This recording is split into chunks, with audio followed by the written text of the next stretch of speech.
Bonjour et bienvenue dans Tout est déjà là, le podcast qui tisse des ponts entre spiritualité et entrepreneuriat. Donc chaque année, le podcaston permet à des podcasteurs et des podcasteuses de prendre la parole et de laisser le micro à des associations qui les inspirent par leurs actions, leurs intentions ou même leurs engagements. Cette année, j'ai eu à cœur de donner le micro à l'association Symbiose. C'est une association qui est dédiée à l'accompagnement des femmes atteintes de cancer. Et je suis d'autant plus heureuse de leur donner la parole que chaque semaine, depuis le mois de janvier, j'y enseigne des ateliers de yoga, hatha yoga et yin yoga.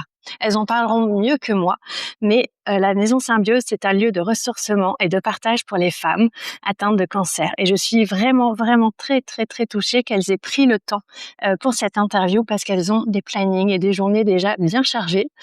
On va en parler ensemble. Leur engagement est incroyable et l'énergie qu'elles mettent à faire vivre et rayonner l'association est colossale. Je ne doute pas que leur parcours et l'association vont vous aussi vous inspirer et vous toucher. Bonjour Laurette, bonjour Céline, ça va? Oui, Merci encore d'avoir accepté de dédier ce temps à cette interview. avec plaisir. Comme je disais, je sais que vous avez déjà des journées bien chargées. On va en parler. Est-ce qu'on peut débuter cette interview pour que vous vous présentiez? Alors moi, c'est Laurette, donc j'ai 22 ans. Je suis arrivée à la Maison Symbiose, en septembre 2025. Donc mon rôle au sein de la maison, c'est que je suis chargée de communication. Donc mes missions, ça va vraiment être d'alimenter les réseaux sociaux, mettre à jour le site internet, aussi accueillir les adhérentes qui arrivent à la maison et aussi, participer à l'organisation des événements extérieurs. Mmh. Donc voilà. Donc tu es un peu ce qui permet à l'association de gagner en visibilité et d'être connue? C'est ça, la faire connaître, un peu partout en Côte d'Armor. Ah, super, merci. Alors moi, c'est Céline, donc je suis une des cofondatrices donc de la Maison Symbiose, et je suis aussi salariée de la Maison Symbiose. On a pu, entre guillemets, me salarier depuis, mai 2024. Ça, c'était une, grande chance aussi par rapport à l'association, qu'on puisse aussi continuer, vraiment, nos objectifs. Je m'occupe aussi de toute la partie, de la boutique associative, Oh. qui va permettre aussi de pouvoir donner un accompagnement aussi beaucoup plus précis, pour les femmes. Ouais, super. Mmh. N'hésitez pas à prendre le micro pour parler aussi devant vous, Oui. pour qu'on puisse bien vous entendre. Est-ce que vous pouvez expliquer votre rôle chacune? Alors, il manque une personne clé aussi dans l'organisation, mais est-ce que vous pouvez expliquer un petit peu le rôle au quotidien de chaque personne qui est dans l'association? Oui, alors en fait, l'association a été créée donc par 3 femmes. Donc, notre présidente, c'est Isabelle Jaffré, Ouais. qui est chirurgienne cancérologue à Plérin. Et on a aussi Louisa Henry, qui est aussi mon binôme et une cofondatrice aussi de la Maison Symbiose. Elle est bénévole de l'association et vraiment est active aussi, sur le plan de la maison en tant que coordinatrice aussi de la Maison Symbiose. D'accord. Et vous êtes combien de bénévoles dans l'association aujourd'hui? Alors on va dire, entre 7 à 8 bénévoles, qui gravitent autour de cette association. Alors il y en a qu'on va voir, assez régulièrement et puis d'autres, on va dire, on les appelle des petites mains aussi, qui sont vraiment cachées, mais qui sont hyper précieuses Bien pour sûr. nous puisque, ben, sans tous ces bénévoles, nous, notre association, enfin, elle n'aurait pas lieu d'être Ouais. puisque ça a vraiment aussi, des valeurs, des solidarités, d'entraide. Enfin, il y a vraiment un gros côté humain, derrière tout ça. Ouais. Alors justement, pour rentrer un peu plus dans l'association, donc la Maison Symbiose, elle se situe à Saint-Brieuc, Plérin, ouais, en Côte d'Armor. Est-ce que tu peux nous présenter un petit peu la genèse de cette association? Comment vous en êtes venu déjà à créer cette association? Parce que je pense que ça a dû être un travail quand même assez important. Et puis maintenant, à la maintenir. Oui, alors la genèse du projet, alors il est né, tout simplement, de notre parcours avec la maladie à Louisa et moi-même. Donc nous, on a été atteintes d'un cancer en 2020, toutes les 2, on va dire à 1 mois et demi d'intervalle. Donc on va dire que, je pense souvent dans la vie qu'il y a aussi, des étoiles et des choses qui peuvent nous rallier, même dans les difficultés de la vie. Donc en fait, on a créé en fait cette association, par aussi les manques, d'accompagnement qu'on a pu rencontrer, durant la maladie. Donc on a été très bien pris en charge sur le côté technique, médical. Ça, il y avait absolument rien à redire. En revanche, c'était vraiment, tout le côté accompagnement et qualité de vie de la femme qui était fortement impacté. Sur tout ce qui est, qu'est-ce que je peux faire comme activité physique adaptée? Qu'est-ce que je peux faire pour relâcher aussi les angoisses, le stress, la pression, l'accompagnement aussi social, et puis l'environnement, les enfants, le conjoint, enfin tout ce qui gravit autour, puisque quand on vous annonce la maladie, en fait ça éclabousse aussi tout le monde, pas forcément que la personne qui est touchée, mais vraiment l'ensemble du foyer. Et en fait, c'est en méditant sur toutes ces problématiques-là qu'on s'est dit comment en 2020 on ne peut pas avoir un accompagnement plus global, plus général pour la femme. Pourquoi en fait on est obligé de taper à 15 000 portes et en s'épuisant et de pas trouver de solution à vraiment à des problèmes. Je trouvais vraiment le plus banal possible. Et en fait, quand on consultait aussi nos médecins, on voyait bien que c'était pas non plus de leur ressort, puisque ils ont aussi des consultations qui sont hyper chronométrées. Et puis eux, ils vont vraiment rentrer dans le côté technique. Voilà. Donc par rapport à tout ça, nous en fait on a référé aussi ces problèmes-là à Isabelle Jaffré, qui était une de nos chirurgiennes et qui elle était très ouverte sur et qui connaissait bien les soins de support, puisqu'elle a vraiment aussi entre guillemets a fait son action professionnelle aussi sur le bassin nantais, et elle connaissait aussi l'association Ma Parenthèse sur Nantes. Et elle nous en a parlé. On s'est rapproché de ces personnes à Nantes pour voir un petit peu la structure, ce qu'elles proposaient, et voir si on pouvait s'en inspirer, et voir surtout si ça collait aussi à nos besoins.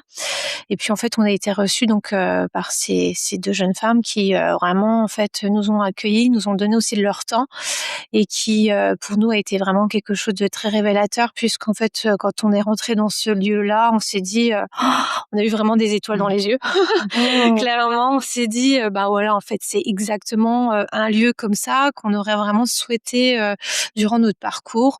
Et puis c'est surtout hors d'une structure médicalisée, et puis qui ne renvoyait vraiment pas du tout côté médical, mais vraiment plein de ressources, et puis des sourires. Voilà, des sourires, des femmes qui n'avaient aucun tabou de s'afficher avec ou sans turban, qui arrivaient telles qu'elles étaient, et puis en fait on les prenait comme elles étaient, et ça c'était vraiment hyper touchant. Donc quand en fait on a vu ce lieu-là, on est reparti dans les Côtes d'Armor avec cette petite graine qui a germé dans notre tête. Et puis en fait on s'est dit en fait dans les Côtes d'Armor il y a absolument pas du tout de maison comme ça, ni en Bretagne. Donc en fait on s'est dit on est retourné voir Isabelle, et puis on lui a exposé en fait notre vision de vouloir mettre en fait une structure comme celle-ci sur le territoire. Et en fait, on va dire bizarrement, parce qu'on sait très bien qu'elle avait déjà des plannings hyper chargés. Et elle est partie vraiment dans l'enthousiasme avec nous, puisque elle nous a dit écoutez, si vous relevez les manches sur un projet comme celui-ci, je pars avec vous dans cette aventure. Je mettrai le temps que je pourrais vous donner, mais si on peut faire pousser une maison comme ça sur le territoire, ce sera avec grand plaisir que je pourrais vous accompagner. Donc voilà un petit peu comment est né le projet là. Et ça, c'était en 2020, pendant la réflexion, pendant nos traitements. Et donc, en fait, finalement, votre constat, c'est ça manquait d'humain et de lien, et puis de pouvoir créer un lien social pour des personnes qui vivent quelque chose qui, finalement, les sort un peu de la société, parce que justement, il y a des tabous, parce qu'il y a des choses qui ne peuvent pas être comprises aussi, j'imagine, quand on ne traverse pas forcément cette maladie-là. Et vous avez manqué de ça, en fait. Et elle l'avait remarqué aussi, votre chirurgienne. Oui, parce que en fait, de plus en plus de médecins constatent que prendre le côté technique, bien accompagner la femme sur le côté médical, c'est très bien, c'est génial. Par contre, le cancer, la maladie, ça s'arrête pas là. En fait, la guérison ne s'arrête pas là.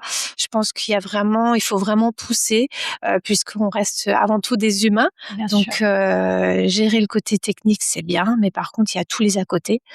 Si la personne est anxieuse, si la personne ne comprend pas aussi son parcours médical, n'est pas actrice de son traitement, et ben, en fait, je pense, et même les médecins le disent, c'est qu'en fait, les résultats ne peuvent pas être au bout comme ils auraient souhaité. Donc, l'idée, c'est vraiment de pouvoir proposer un accompagnement sous une vue de 360 degrés pour que vraiment tout soit géré intégralement et que la personne puisse s'en sortir et rebasculer sur sa vie personnelle, professionnelle le plus sereinement possible. Oui, donc que la notion de soin ne soit pas limitée à l'intervention dans l'hôpital, mais qu'il y ait bien une prise en charge, entre guillemets, et une notion de soin aussi dès que les personnes partent, aussi bien pour la santé mentale que pour l'entourage et que pour le temps passé. Et j'imagine à aller mieux, parce que c'est quelque chose qui est quand même très, enfin, je ne peux qu'imaginer, mais c'est une situation qui peut vraiment, comme tu le disais, détériorer à la fois sa relation à soi-même, puis les relations extérieures, parce que ça a un impact sur tout, le travail, la famille. Donc c'est vraiment se dire que le soin ne s'arrête pas à l'hôpital et qu'il faut vraiment que des choses soient mises en place pour que les personnes puissent prendre soin d'elles en dehors, sans avoir cette impression d'être coupées, de pas être intégrées et de pas pouvoir être elles-mêmes, en fait, dans ce qu'elles vivent. Tout à fait, c'est exactement ça. Ouais, c'est incroyable comme travail. Et c'est vrai qu'aujourd'hui, ça peut penser être un peu tard, mais c'est, je trouve inspirant et rassurant de se dire que voilà, il y a des personnes qui se posent vraiment ces questions et qui arrivent comme vous à mettre des choses en place et à proposer justement comme des écrins et des modèles, puisque vous êtes allés à Nantes. Du coup, et c'est chouette aussi, j'imagine, pour vous, sur des projets similaires, de pouvoir échanger, parce que vous êtes à la fois dans le psychologique, dans le corps, dans le médical, et ça fait énormément de pôles différents et de relations et de projets différents à gérer pour une seule association. Donc, pouvoir s'appuyer aussi sur des collègues, j'imagine que c'est réconfortant parfois et inspirant aussi. Vous vous retrouvez parfois entre projets similaires pour échanger? Vous arrivez à avoir ce temps-là, parce que se voir physiquement, non, parce que les plannings sont quand même bien chargés. En revanche, on se contacte par téléphone. On essaie de pouvoir aussi s'échanger les savoirs aussi expérientiels, et ça, c'est très riche, de pouvoir se confronter à la réalité, les embûches qu'on peut trouver aussi, comment les solutionner, se trouver des forces aussi mutuelles, et ça, je trouve ça chouette de pouvoir mettre ça en place ensemble, puisqu'il y a vraiment une force d'un collectif, donc c'est bien. Est-ce que vous savez à peu près combien de maisons, j'ai envie de dire maisons, parce que vous l'appelez la maison Symbiose, et je trouve que ça lui va tellement bien, qui existent en France? Une idée? Parce que peut-être que vous connaissez pas tous les projets. Non, je connais sans doute pas toutes les structures qui peuvent être existantes. En revanche, je dirais qu'il y en a moins de 10 sur toute la France. Et voilà, c'est tellement peu, mais après, je peux comprendre que ça demande aussi beaucoup d'énergie de mettre une structure comme celle-ci, puisque on n'est pas encore, on va dire, reconnu à 100%, on va dire, prioritaire dans un parcours de soins pour la personne. C'est-à-dire que même si vos médecins, vos chirurgiens commencent vraiment à formuler ce besoin-là et de dire on a besoin que les patientes et les patients soient pris en charge intégralement, même en dehors, et qu'il y ait un lieu où elles peuvent en parler. Au niveau au-dessus, j'imagine l'administration, c'est pas reconnu comme une nécessité. C'est pas encore reconnu comme une nécessité. Alors, on fait beaucoup de choses, c'est très bien, ça bouge, heureusement. Et j'ose espérer qu'il y a encore des choses qui vont encore bouger, notamment sur une prise en charge intégrale, sur les soins de support. Donc, ça peut être en passant par l'activité physique adaptée, comme sur le côté mental, le côté juridique. Enfin, tous ces ateliers-là sont essentiels. C'est pas du luxe, mais c'est vraiment essentiel à la personne pour qu'elle puisse aussi guérir, se reconstruire, puisqu'il y a aussi le après-cancer, le post-cancer. C'est encore aussi, je trouve, encore laissé encore assez à l'abandon, et ça mérite encore de pouvoir encore creuser des pistes sur l'accompagnement. Donc oui, c'est quelque chose, c'est c'est un chemin encore à faire, des choses à confirmer, et puis à j'ai envie de dire, légitimer, entre guillemets, pour l'administration, quoi, pour que ça devienne un état de fait aussi. Et peut-être aussi qu'avec ça, d'autres projets verront plus facilement le jour, d'ailleurs, si c'est reconnu. Mais en tout cas, voilà, s'il y a d'autres associations qui nous regardent, peut-être c'est l'occasion de prendre contact avec la Maison Symbiose pour créer encore un réseau encore plus fort, peut-être. Donc là, 2020, ce projet émerge, vous échangez avec Isabelle, et là, qu'est-ce qui se passe ensuite pour la maison Symbiose? Est-ce qu'elle naît tout de suite ou il y a un temps? Quand est-ce qu'elle ouvre ses portes? Alors, on n'a pas ouvert tout de suite puisque il fallait aussi se sécuriser financièrement. Parce qu'un projet comme ça, on avait aussi budgétisé, ça coûtait un petit billet. Donc forcément, voilà, on est parti pendant 1 an. Il fallait aussi se rendre aussi compte de la réalité des choses et puis surtout, on voulait aussi se confronter, à savoir si nos besoins à nous, n'étaient pas juste notre reflet miroir, mais voulait vraiment savoir s'il y avait peut-être d'autres besoins qui n'avaient peut-être pas été, sondés, analysés. Donc, on a aussi réalisé des cafés-échanges sous forme très ludique pour rencontrer aussi des patientes, soit en tout début de parcours, soit en milieu ou soit en fin, pour voir aussi quels étaient leurs besoins aussi actuels. S'il y avait une maison Symbiose à l'époque d'ouverte, qu'est-ce qu'elles auraient aspiré comme ressources? Trouver. Ouais. Et donc tout le panel qu'on avait nous déjà pu soulever a été vraiment conforté par ces besoins-là. Mais il y avait aussi le côté d'accompagnement vraiment social, notamment juridique, financier, la précarité financière. Ça, c'était vraiment aussi un point vraiment révélateur. Et c'est là qu'on s'est dit waouh, en fait, on va vraiment dans le au-delà de ce qu'on avait même imaginé, puisqu'en fait, on s'est bien rendu compte que des personnes qui étaient, par exemple, des mamans solo, pouvaient aussi rencontrer la maladie, mais en plus de ça, le côté de la vie continue à tourner, les factures à tomber, ça s'arrêterait pas malgré la maladie. Donc on s'est dit, en fait, ça donnait tellement de sens à ce qu'on voulait vraiment mettre en place et on était encore 2 fois plus reboosté sur le projet. Donc voilà, donc une fois que le recensement des besoins était fait, après on est parti sur la partie financière. Donc là, pendant 1 an, on est parti au charbon pour se dire, voilà, il nous faut un accompagnement, de l'aide financière pour pouvoir faire pousser cette maison. Donc ça, c'était très compliqué pour nous puisque rencontrer des institutions publiques, privées, parler d'un projet qui n'était même pas existant, qui était juste en concrétisation dans notre tête. Je pense qu'il y en a beaucoup qui nous ont cru, même vues comme des folles, clairement. D'accord. Clairement, Oui. puisque c'était quelque chose vraiment d'innovant sur le territoire en Bretagne. Ça n'existait pas et voilà. Mais bon, heureusement, il y a eu beaucoup de mécènes privés qui ont cru en nous. Alors, je pense que c'était des mécènes privés, les tout premiers, c'était parce que ils ont été aussi confrontés à la maladie, soit eux-mêmes ou soit leurs proches. Donc ça avait une résonance pour eux sur cet accompagnement. Donc les premiers les premiers billets financiers sont tombés en nous disant on vous accompagne. Donc on a pu bout à bout réunir une petite somme. Et en 2023, on a pu commencer à trouver une maison parce qu'on voulait vraiment une maison à proprement dite et non une structure qui renvoyait le côté médical. On a trouvé cette maison sur Plérin. Alors la cerise sur le gâteau, c'est qu'on est à même pas 2 minutes du bord de mer. Donc ça, c'est chouette parce qu'on a pu aussi décupler aussi nos ateliers en bord de mer, notamment le yoga, le pilates et ça c'est vraiment ça a pas de prix de pouvoir aussi se reconnecter à la nature parce que je pense qu'il y a des bienfaits par rapport à tout ça sur l'être humain. Voilà. Génial. Et c'est vrai que cette maison, elle est à la fois proche de la mer, comme tu le dis, mais elle a aussi l'avantage d'être proche d'un axe principal. Donc, on y accède hyper facilement. Mais en même temps, quand on arrive ici, donc c'est réellement une maison, on a cette sensation d'arriver chez quelqu'un, d'être le bienvenu et de pouvoir échanger et se poser. Moi, c'est ce qui m'a vraiment marqué quand je suis venue pour la première fois en décembre. J'ai ouvert la porte, je suis rentrée, je me suis dit « Ah !» Il y a quelque chose. C'est vraiment une maison. Donc, il y a une cuisine, il y a un espace pour accueillir. Là, on est dans l'espace où il y a les ateliers qui sont joués. Il y a il y a un étage aussi avec des pièces. Et toute la décoration, c'est fonctionnel et en même temps chaleureux. Et c'est un beau challenge, ça, j'imagine aussi, une fois la maison trouvée, de pouvoir faire en sorte que quand ces portes s'ouvrent, on se sente en sécurité, posé.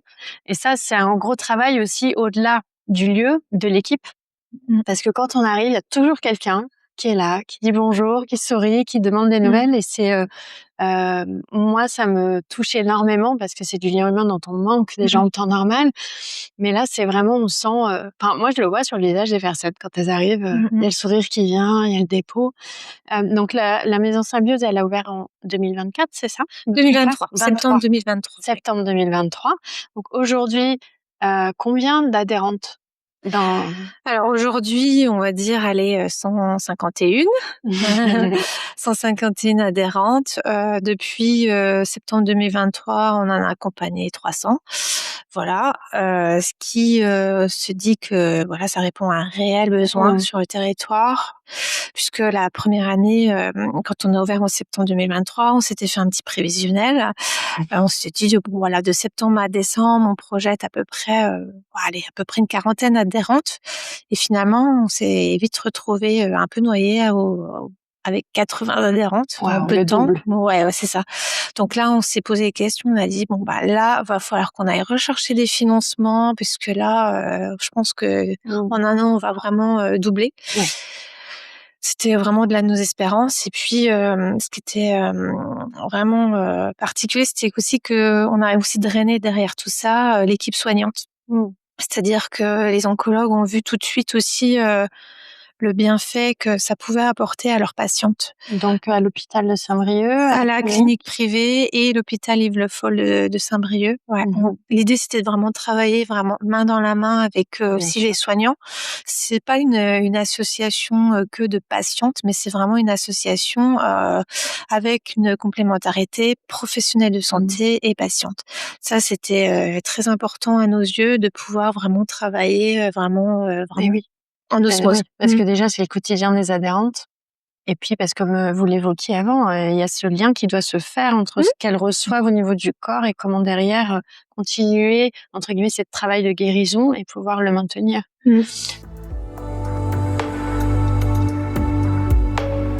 Donc aujourd'hui, quelles sont concrètement les actions? C'est-à-dire que quand une adhérente arrive, quelles sont les actions qui sont mises en place vraiment pour l'accueillir?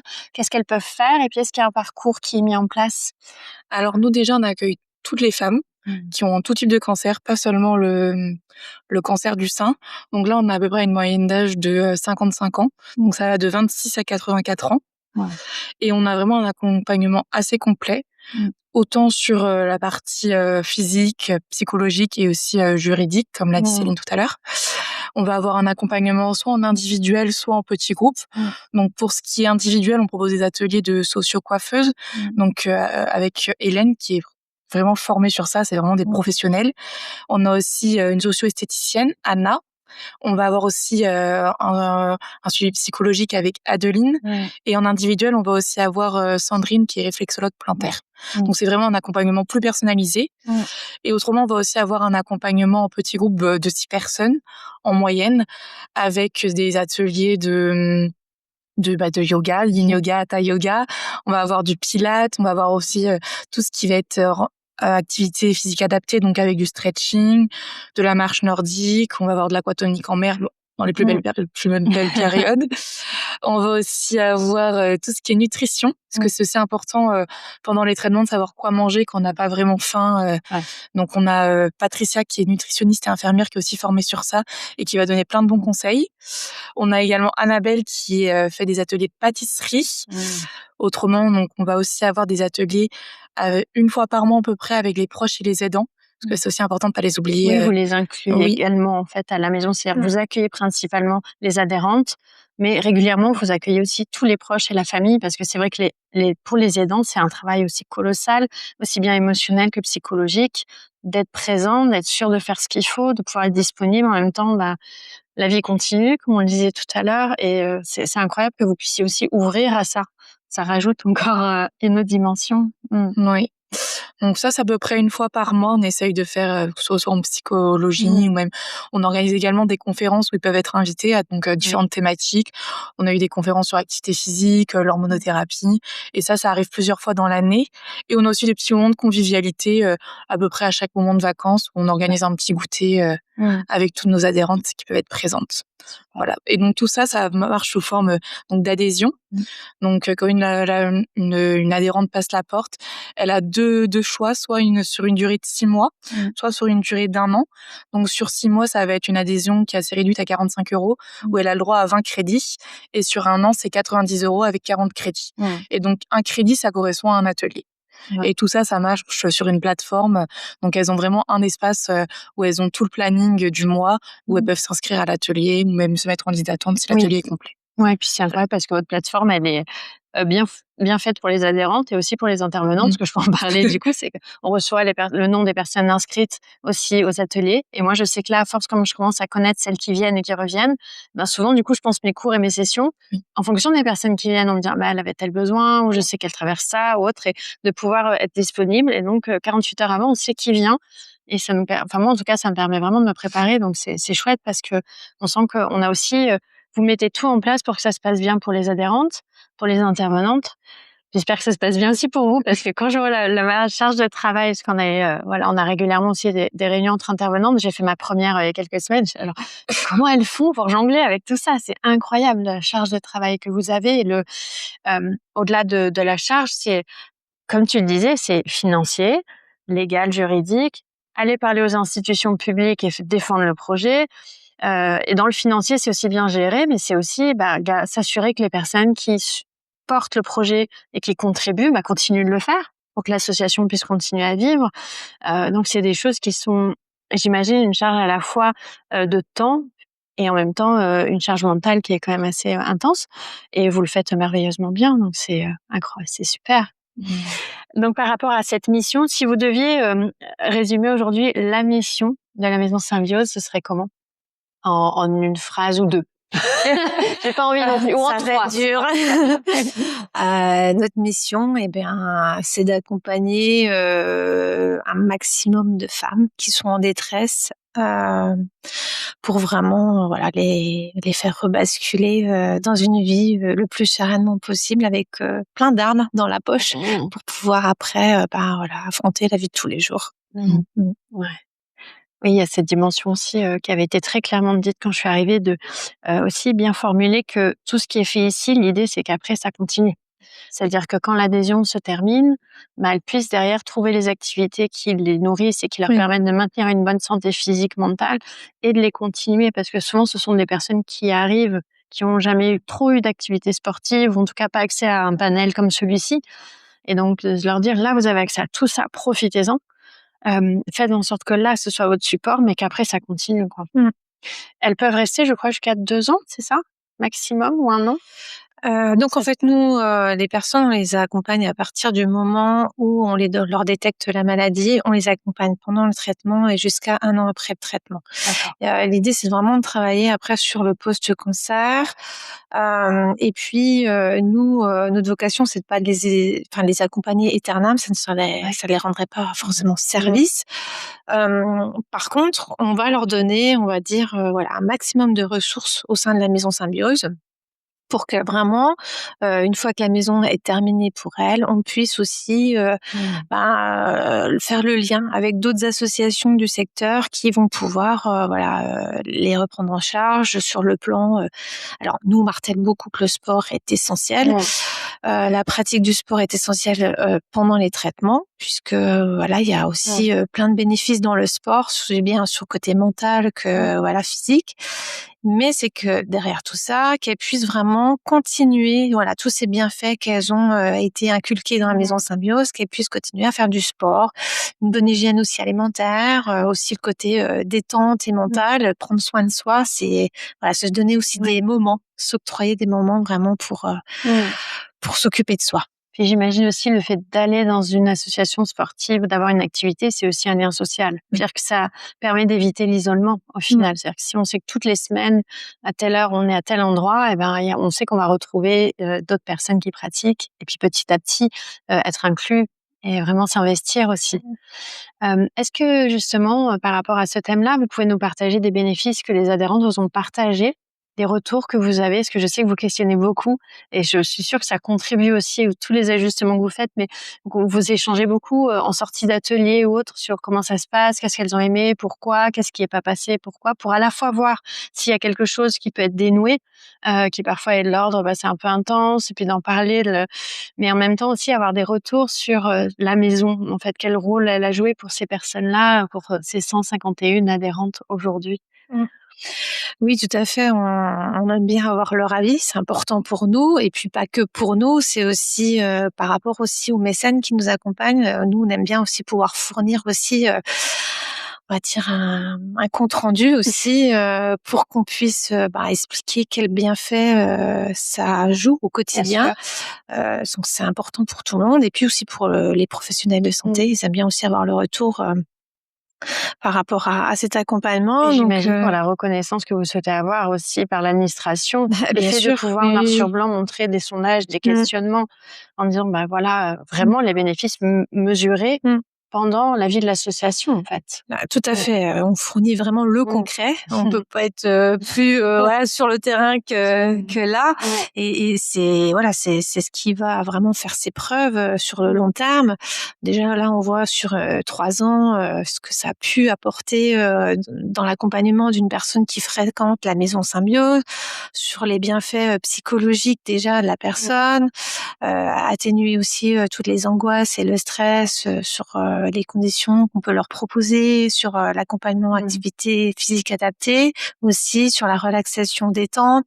Elle trouve aussi des bienfaits pour, sur la gestion des effets secondaires aussi. Oui. Et puis, après, c'est de travailler aussi sur, quand je vais reprendre l'emploi. Oui. Bien souvent, c'est encore un gros sujet. C'est, une personne qui est en arrêt depuis plus d'1 an, qui doit, retrouver aussi son poste. C'est dans quelle ambiance je vais pouvoir le retrouver? Est-ce Ouais. que j'en suis capable de reprendre mon poste, là où je l'ai laissé? Parce qu'il s'est passé beaucoup de choses entre-temps et puis, il faut savoir aussi que les traitements laissent aussi, pas mal d'impact sur la personne, notamment sur le côté cognitif. Donc nous, à la Maison Symbiose aussi, on met en place, une espèce de parcours, qui est géré avec une, neuropsychologue et une, kiné qui est, spécialisée dans l'activité physique adaptée un peu plus poussée, pour qu'on puisse faire un cumul de ces 2 pratiques-là pour vraiment mobiliser, les neurones et puis, vraiment les faire retravailler, refonctionner, la concentration, la mémoire.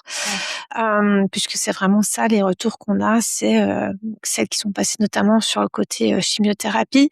Ça laisse beaucoup d'impact sur la concentration et l'employeur ne sait pas forcément, mais quand, les personnes retournent sur le chemin de l'emploi, souvent, c'est ça qui pose problème, un frein, la confiance en soi est perdue aussi. C'est de se dire: «En fait, j'ai plus les mêmes capacités qu'avant. Qu'est-ce qui a changé chez moi?» Et souvent ça détourne aussi tout cet aspect de culpabilité chez la personne, c'est de se dire: «En fait, je suis plus bonne à rien». Donc nous, l'idée, c'est vraiment avant qu'elles reprennent vraiment l'emploi, c'est de pouvoir travailler tous ces problèmes-là en amont et qu'elles puissent vraiment retourner dans leur poste, le plus accompagné possible. Elles ont des solutions aussi, sur, comment reprendre l'emploi avec des mi-temps thérapeutiques. On travaille aussi avec la médecine du travail, donc ça, c'est important aussi. On a aussi leur accompagnement là-dessus, pour qu'on puisse vraiment leur donner vraiment un cercle bienveillant, autour de tout ça.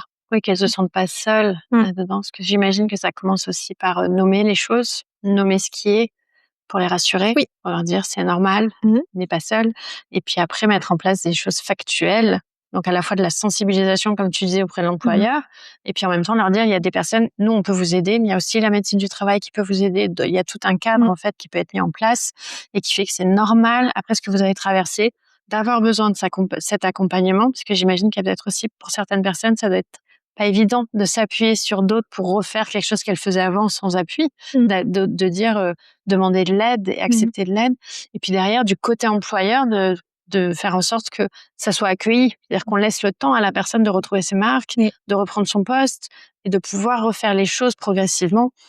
Donc c'est super. Donc ça c'est vraiment un gros bénéfice, j'imagine aussi bénéfice. Point positif pour la maison Symbiose, c'est-à-dire que vous voyez les résultats pendant qu'elles sont adhérentes, mais surtout, vous savez qu'elles sont préparées pour l'après, quoi, autant que possible. Voilà. À votre hauteur. Oui, donc c'est vraiment des bénéfices mesurables et quantifiables, j'ai envie de dire, au fil du temps. Vous pouvez vraiment témoigner que tant de personnes ont été accompagnées et intégrées. Incroyable. Vous avez ouvert, comme vous disiez, un espace qui est quand même pas évident parce que vous êtes entre la médecine, l'administration, l'intimité et l'humain.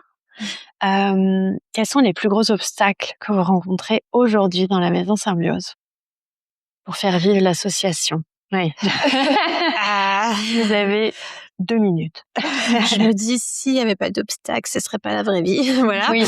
Oui, alors les obstacles, ce serait, on va dire, le point numéro 1, c'est toujours chercher des fonds supplémentaires, puisque ça, c'est le nerf de la guerre. Ouais. Vous tenez aujourd'hui à combien de pourcentage d'aide et combien de pourcentage de fonds de mécènes sur la Maison Symbiose? Pour donner une idée un peu à nos auditeurs et les auditrices du temps que ça représente. Tu te rappelles bien des chiffres, Laurette, sur ton... Donc, en fait, sur la cotisation d'adhérente, ça représente rien, puisqu'on vit pas sur la cotisation des adhérentes. C'est 45 € par an. Oui. Donc, c'est, 5%. On va dire ça comme ça. Les institutions publiques, on en a pas tant que ça. On a essayé quand même de les recenser, mais c'est pas non plus des gros montants. Donc dans les institutions plus publiques, on a l'ARS, on a la CPM, on a la MSA et la région Bretagne aujourd'hui qui nous accompagne. Ces 4-là. Donc on va dire, que ça fait à peu près 35%. Voilà. Ok, on est à 40. 40. Et puis le reste, c'est tout ce qui est particulier, mécènes, les entreprises. Quand vous menez des événements aussi, des événements, les appels à projets, puisqu'on appelle aussi, on remplit aussi à des appels à projets, notamment pour des fondations. Et ça, c'est aussi un gros travail de fond qui prend énormément de temps pour nous. Et c'est pas toujours, on va dire, ça répond pas toujours présent, parce que c'est des appels à projets, on tire les meilleurs. Et donc, autant en 2024, on en avait gagné beaucoup. Et l'année dernière, par contre, c'était un petit peu ça qui a pêché chez nous, c'est que on n'a pas eu beaucoup de retours positifs, notamment sur les fondations. Donc voilà. Maintenant, c'est un peu ça vraiment les grosses. À peu près 60% de son budget, l'association vraiment dépend de l'humain et des sponsors, des mécènes et de l'investissement à la fois des adhérents, de leur entourage et puis des personnes qui sont touchées par le projet, qui vont venir suivre un atelier quand vous faites des portes ouvertes, venir à votre rencontre, qui vont participer aux événements, venir après et qui vont du coup permettre aussi à cette maison de se maintenir. Et je dirais qu'il y a plusieurs façons de nous aider en fait par rapport à ce projet-là, parce qu'il n'y a pas que le côté financier, il y a aussi du mécénat de compétences qui existe, qui se fait, notamment par exemple on a une personne qui nous fait le ménage tous les lundis et c'est une entreprise, par exemple je vais la citer parce que franchement elle est partenaire depuis le début, c'est Domicile Clean et il nous fait don en fait de cette personne-là et à la fin de l'année on lui fait en fait un CERFA à hauteur des heures ce qu'elle a passé dans la maison et nous ça nous permet d'avoir une maison entretenue qui sent bon le lundi matin et ça nous décharge aussi quand même pas mal de temps à se consacrer sur des choses plus essentielles. Voilà. Donc en fait, il y a vraiment tout type de mécénat différent. Ça peut être aussi sur du don de matériel. On nous a fait part au tout départ pour meubler la maison. Donc voilà. Oui, il faut pas hésiter à prendre contact aussi avec vous pour savoir ce dont vous avez besoin, parce que si on n'est pas forcément en mesure de faire un don financier, il y a peut-être un autre moyen de venir soutenir le projet que de l'argent en fait. Tout à fait. Super. Incroyable. Bon, à bon entendeur. Et du coup, à date, par rapport à ça, donc là on a évoqué que c'est un peu le nerf de la guerre, le point financier aujourd'hui. Donc vous organisez régulièrement des événements qui sont ouverts à toutes, à tous, pour à la fois faire connaître l'association parce que vous vous êtes rendu compte aussi, le bouche à oreille est assez important pour que les adhérentes viennent parce que bien évidemment par le corps médical, ici elles peuvent en entendre parler, mais de ce que j'ai compris aussi, il y a tout un tas de personnes qui malheureusement sont parfois un peu isolées ou un peu loin et qui n'ont pas conscience que cette maison existe. Et par le bouche à oreille, j'imagine aussi que vous pouvez essayer de nourrir ça. Qu'est-ce que vous mettez en place comme événement régulier ou récurrent ou ponctuel pour l'association? Par exemple, là, si en 2026, on veut vous retrouver, comment est-ce qu'on peut faire pour participer? Alors en 2026, on va avoir plusieurs grands temps forts dans l'année. Donc il y a 2 objectifs, c'est déjà de gagner en notoriété aussi, parce qu'on est donc la seule maison, on a été la première, on est la seule maison dans les Côtes-d'Armor et en Bretagne aussi, hein. On est la seule maison, donc l'objectif, c'est de pas rester que sur notre secteur de Plérin. Ouais. Donc c'est pour ça qu'on veut vraiment se développer dans tout le département. Donc là, le premier événement qui va arriver, ça va être en juin, le samedi 20 juin, on va faire une porte ouverte qui va être vraiment ouverte à tous, autant aux professionnels qu'aux particuliers. On va vraiment ouvrir la maison, on va pouvoir trouver des intervenants qui vont mettre en place des petits ateliers de démonstration, comme ça pour vraiment montrer ce qu'on fait dans la maison. Ensuite, l'autre événement qu'on va avoir, ça va être le marché des créateurs qui va arriver au mois de juillet. Donc là, on va le faire sur Dinan. Donc dans le but justement de se faire connaître sur Dinan. Sur le territoire. Oui, c'est ça. Et aussi de générer aussi également des fonds. Donc c'est pour ça, ça va être un marché des créateurs où on veut mettre aussi en avant les créateurs locaux qu'on peut aussi également retrouver dans notre boutique, mais aussi des nouveaux. On va peut-être aussi organiser une petite animation à côté. Vraiment, le but, c'est de générer du trafic et des fonds pour l'année qui arrivera après. Ouais. Ensuite, on va également avoir en novembre une journée puzzle, donc concours puzzle. Donc ça, c'est quelque chose qui est assez connu en France, mais très peu fait par chez nous. Donc ça a été une idée d'une adhérente qui fait ça avec son fils. Et donc ça va être un concours sur une journée entière où il va y avoir des puzzles à réaliser et le but dans un temps imparti. Et une fois que le puzzle est fini, on peut repartir avec le puzzle. D'accord. Voilà, donc toujours, ils payent un droit d'entrée. C'est ça. À l'association et puis comme ça, ils passent une journée Tout à fait. vraiment ensemble. Et nous, à Super. côté, on fera un côté snacking, buvette aussi, toujours dans le but de pour les faire tenir pendant la toute session la de journée. puzzle. C'est ça. Et en plus, ils repartent avec leur puzzle à la fin, donc ça fait C'est ça. un petit lot. Et pour trouver les puzzles comme ça, est-ce que vous avez comment vous fonctionnez aujourd'hui? Alors donc c'est une adhérente qui nous aide, qui a déjà participé à plusieurs concours et donc elle nous a donné une plateforme où on peut commander des puzzles et aussi on a réfléchi à une autre solution qui est demander aussi à nos adhérentes si elles n'ont pas des puzzles chez elles pour les mettre. Donc si vous êtes dans le secteur de Saint-Brieuc, Plérin ou même les gares, là où je suis, vous pouvez me les déposer. Si vous avez des puzzles, vous ne savez pas quoi en faire, amenez-nous vos puzzles. Voilà. on sait quoi en faire, on a une bonne action à mener, vraiment n'hésitez pas. Et est-ce que vous participez à Octobre Rose, par exemple, à des événements un peu plus médiatisés? Oui, alors Octobre Rose, il va y avoir plusieurs événements. Donc cette année, on a déjà fait ça l'année dernière avec Vif Solidaire, un flash mob où là on a vraiment eu un gros succès. On a été plus de 1500 participants. Waouh. Ouais, à faire une petite danse. Il y avait vraiment toute génération. Il y avait des lycées, collèges, adhérentes, familles. Vraiment, c'était vraiment un gros moment de solidarité. C'était très sympa. On a également pas mal de commerçants qui mettent des actions en place, soit par une petite cagnotte, soit ils mettent un produit en avant. Par exemple, une boulangerie va mettre un produit de tant d'euros reversé à notre association. Comme la galette des rois, voilà. qui était très très bonne. On va également avoir même des associations sportives et tout sport. On peut avoir de la boxe, du basket, du foot. On a même eu du rugby cette année. On a vraiment plein d'assos qui mettent aussi des événements en place. Et voilà, et plein d'autres choses pour Octobre Rose.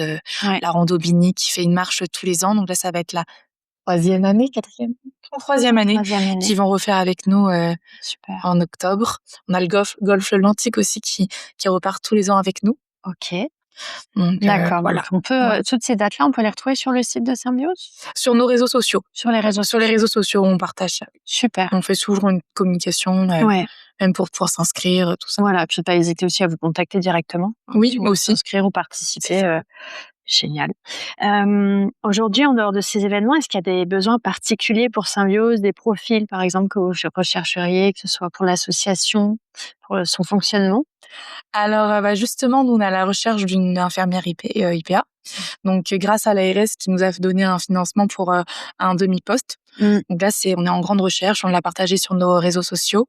Donc, une infirmière IPA, c'est une infirmière qui est formée pour accompagner, c'est ça dans le cadre du cancer. C'est ça. Et grâce à elle, ça va nous permettre de vraiment identifier les réels besoins de nos adhérentes. Et comme ça, on va pouvoir vraiment leur faire un petit... leur trouver vraiment des ateliers personnalisés qui vont répondre vraiment à leurs demandes et à leurs besoins. Oui, d'accord. Ça va permettre de filtrer aussi vraiment ce qu'elles ont besoin. Oui, puis j'imagine aussi de leur donner cette notion de suivi supplémentaire, en fait. Super. Voilà. Est-ce qu'il y a d'autres besoins dans l'association? Donc nous, on a également une boutique associative. Donc vraiment, le but de cette boutique, c'est vraiment tout ce qu'on va générer en bénéfice va être réinjecté pour financer les ateliers de soins de support. Donc ce sont des dons des personnes qui ont créé ces objets? Alors, on a une partie boutique avec des produits cosmétiques qui sont vraiment adaptés pendant les traitements. Donc ça, c'est des produits comme même Osalis qu'on peut retrouver chez nous. Donc, et c'est vraiment une boutique qui est ouverte à tous. Donc, soit une adhérente ou même quelqu'un d'extérieur peut venir acheter dans cette boutique. Et on va aussi retrouver des créations de créateurs locaux qui mettent en dépôt dans la boutique. D'accord. Donc c'est vraiment, on peut retrouver du bijou, on peut retrouver tout ce qui est sac banane. Des magnifiques étoiles. Voilà, c'est ça. On peut retrouver de tout. Donc même si c'est des créateurs locaux, on est toujours preneur de vos idées. Même actuellement, on recherche une petite créatrice pour des vêtements. On aimerait bien faire une petite capsule autour de... Une capsule vêtements autour de Symbiose. C'est ça. Très bien. Mais avec une petite créatrice. Nous, on essaie vraiment de travailler avec des gens à côté de chez nous. Local, c'est ça. Bah oui, moi, ça permet ça a plus de sens aussi. Qu'elle puisse venir aussi quand elle... Super. Voilà. Donc les grands temps forts, dans tout le calendrier que tu nous as donné là sur 2026, c'est vraiment les grands temps forts qu'il y a pour Symbiose. Oui. Au niveau des supports, donc vous disiez, on peut retrouver ces dates-là sur les réseaux sociaux.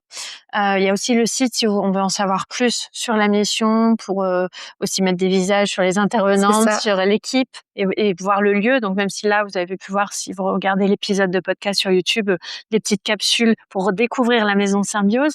Est-ce qu'il y a d'autres endroits où on peut vous suivre ou peut-être quel est le canal de prédilection pour prendre contact avec vous déjà et puis pour vous suivre? Alors donc nous, on communique beaucoup sur nos réseaux sociaux. Donc on est présent sur Instagram, sur Facebook et également sur LinkedIn pour le côté un peu plus partenaire, mécène professionnel. On peut également nous retrouver aussi sur notre site internet où on peut s'abonner à notre newsletter. Donc nous, on fait une newsletter qu'on reçoit tous les 2 mois avec vraiment tout ce qui va être événement clé qui va arriver. On peut aussi présenter un de nos intervenants, parler de notre boutique parce que là, on est vraiment en train de la développer cette année. Donc, on a créé aussi une page sur ça, sur notre site internet avec les produits qu'on peut retrouver. Donc, autant des prothèses capillaires, de la lingerie adaptée, des cosmétiques, comme on l'a dit. Et on peut également nous retrouver directement ici à la Maison Symbiose en nous appelant. Toutes les coordonnées sont sur notre site internet. Directement par téléphone. En fait. Et venir aussi ici directement. On est ouvert toute la semaine, du lundi au vendredi, de 10h à 17h. Et puis l'avantage de la newsletter, c'est que vous n'êtes pas soumise à l'algorithme, donc vous êtes sûr de recevoir les infos dans votre boîte à lettres. Vous ne raterez pas une info, ça c'est génial. Est-ce que vous souhaiteriez ajouter quelque chose sur le projet, sur la Maison Symbiose, qui n'a peut-être pas été dit ou évoqué? Alors ça, c'est aussi dans les projets de cette année, c'est vraiment de développer le aller vers.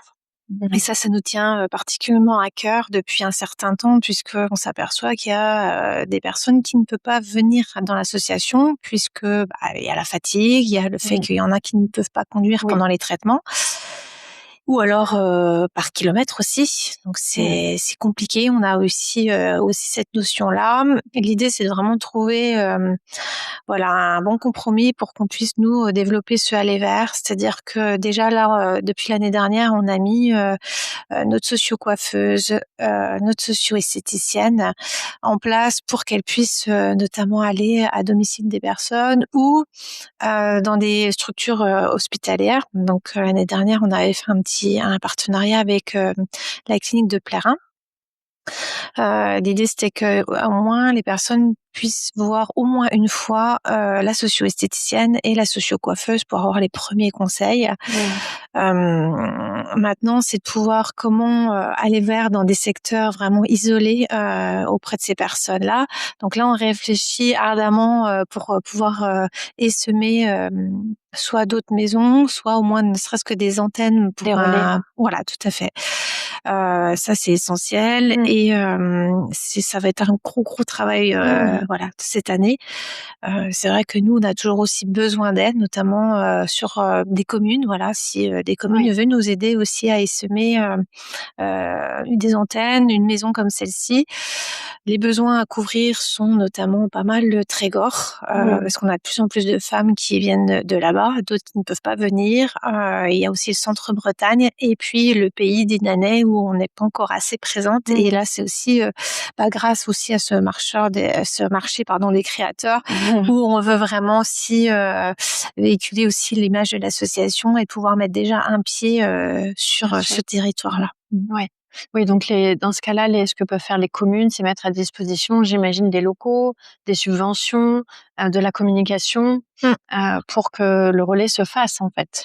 Tout à fait. Alors déjà, oui, le gros du gros, c'est déjà de nous donner un local pour qu'on puisse exercer au moins, ne serait-ce qu'une fois par semaine ou deux, des soins de support pour les personnes qui sont sur des territoires un peu plus isolés. Et puis après, oui, c'est sûr que si on pourrait avoir après une petite subvention sympathique au passage.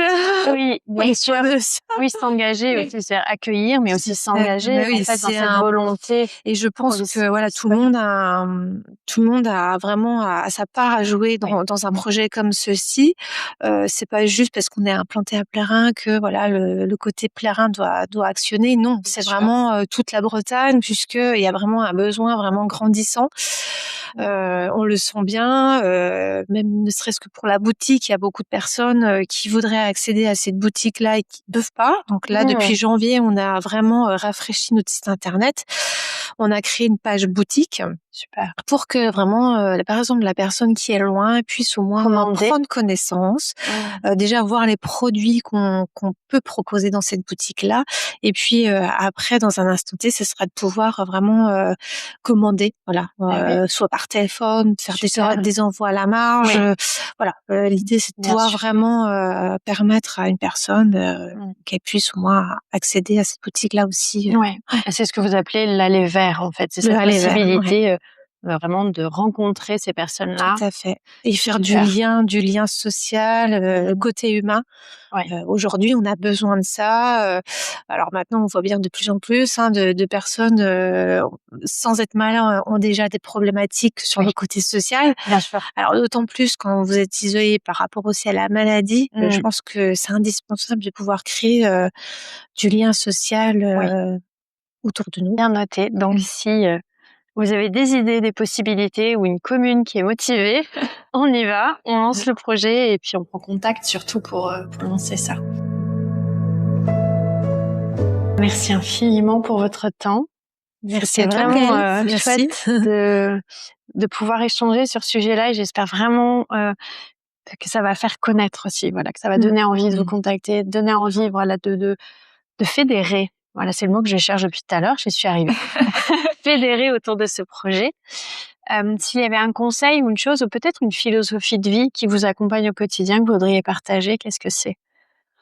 Qu'est-ce qui pourrait venir là? Quelque chose peut-être, des fois où vous vous dites, une petite phrase qui vous permet de tenir au niveau de l'association. Alors nous, on a toujours des idées bouillonnantes dans notre tête. Et ça nous manque jamais. C'est bien. Après, oui, comme tu dis, le mot fédéré, je pense que ça peut toucher tout le monde. Et je pense que c'est un mot assez fort, puisque voilà, on a plein d'idées à mettre en tête, mais c'est vrai que si on n'a pas le côté humain derrière pour nous aider, des bénévoles, des institutions, des mécènes privés, voilà, sans ça, on ne peut pas. Et puis l'idée, c'est aussi de pouvoir aussi inculquer le prendre soin de soi, s'octroyer, prendre du temps pour soi, aussi bien malade ou non malade. Maintenant, je pense qu'on a besoin aussi, de s'écouter aussi, d'entendre aussi nos limites. C'est important. Et ça fait d'autant plus écho que quand j'étais là la semaine dernière, il y avait une des adhérentes qui était venue nous voir et qui nous a dit, moi ça m'a beaucoup touchée, grâce à la maison Symbiose, en fait, j'ai appris à prendre soin de moi, ce que j'ai jamais fait de ma vie. Et elle l'a dit, et moi j'ai trouvé ça hyper émouvant. Mais peut-être c'est quelque chose dont on est régulièrement, mais moi ça m'a beaucoup émue. Elle a dit, il a fallu que je traverse ça pour revenir à moi. Cette maladie, pour pouvoir revenir à moi et me dire, je suis ma priorité. Oui, parce que malheureusement, quand on est entre guillemets en bonne santé, qu'on a la routine, c'est-à-dire le travail, la famille, je pense qu'on est tous pareils. On est tous engrangés dans un système où on ne s'écoute plus, on ne prend plus le temps pour soi, et puis surtout aussi la reconnexion avec la nature. Et ça, je trouve ça hyper important par le sport, par la promenade. C'est des choses essentielles, c'est du b.a.-ba. Mais malheureusement, oui, bien souvent, c'est le constat qu'on se fait, c'est voilà, et on attend qu'il nous arrive quelque chose qui nous arrête, qui met le pied sur le frein et qui nous dit stop, le corps n'en peut plus. Et maintenant, il va falloir prendre soin de soi pour reprendre entre guillemets voilà les bases de la vie. Donc s'il y avait un conseil à donner, c'est vraiment de s'octroyer, de se prendre du temps pour soi, ce petit moment peut-être un peu égoïste mais essentiel aussi pour pouvoir poser les choses. Fédérer pour le lien social et prendre soin de soi. Bon, je pense qu'on a nos mots de la fin. C'est parfait. Merci beaucoup. Encore merci infiniment. Longue vie à la Maison Symbiose. Merci de nous avoir écoutés jusqu'au bout. J'espère vraiment que cet épisode t'a inspiré, t'a motivé à nous rejoindre et à rejoindre l'association de la manière dont tu le peux. Tu l'auras compris, il ne s'agit pas seulement de donner de l'argent, mais peut-être aussi parfois un peu de ton temps ou d'une expertise que tu as qui pourrait vraiment aider l'équipe à grandir et à continuer sur ce magnifique chemin de l'humain et du partage. Si tu as des questions, n'hésite pas à consulter le descriptif de l'épisode. Je vais mettre tous les liens pour aller voir la Maison Symbiose sur Instagram, sur leur site, partout où ils sont. Cet épisode a été enregistré dans le cadre du Podcaston, qui est vraiment une initiative aussi qui me touche, où tous les ans, on donne la parole à des associations. On est plus de 2500 cette année à donner pendant toute une semaine la parole uniquement à des associations en France. Donc n'hésitez pas aussi à aller voir le site du Podcaston. Le lien est dans le descriptif pour découvrir peut-être d'autres associations. En attendant, on se retrouve la semaine prochaine pour un nouvel épisode et n'oublie pas, tout est déjà là.